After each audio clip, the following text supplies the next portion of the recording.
ఇట్లా toilet flush నుంచి బాగా వాటర్ రాకపోతుంటే మాకు ప్లంబర్ ఏం చేశాడంటే ఈ పైపుని బయటికి తీసేసి ఈ సానతో లోపలికి ఇది పెట్టేసేసి దీంతో సుత్తితో కొట్టాడు కొంచెం లైట్గా.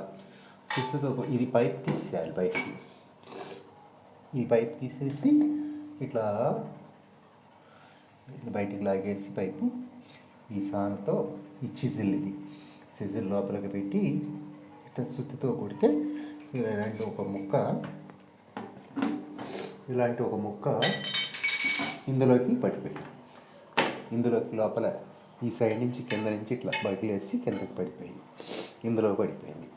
సో ఈ ముక్క తీసాక వాటర్ ఫ్లో చాలా పెరిగిపోయింది. కాకపోతే ఏంటంటే ఇంతకుముందు అయితేనేమో వాటర్ అంతా ఇక్కడ ముందు వరకు వచ్చి పడేది, ఇక్కడ ముందు వరకు వచ్చి బాగా పడేది. ఇప్పుడు చుట్టుప్రక్కల పడుతుంది, ఫాస్ట్ ఫ్లష్ అయిపోతుంది. సో ఇది ఒక రెమెడీ లాగా పనిచేస్తుంది. 2-3 ప్లంబర్స్ చూపిస్తే వాళ్ళకి అర్థం కాల, ఒక ప్లంబర్ మాత్రం ఇచ్చేసాడు. ఇది బాగుంది, సక్సెస్ఫుల్. ఓకే.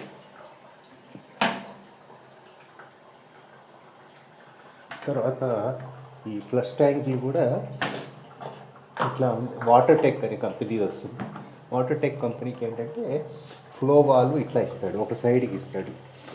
ఒక సైడ్కి ఫ్లో వాల్వ్ ఇస్తాడు కాబట్టి కొంచెం కంఫర్టబుల్గా ఉంటుంది. అది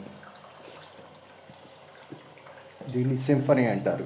మధ్యలో బ్లాక్ చేసే ఈ బాక్స్ లాంటి దాన్ని. ఓకే.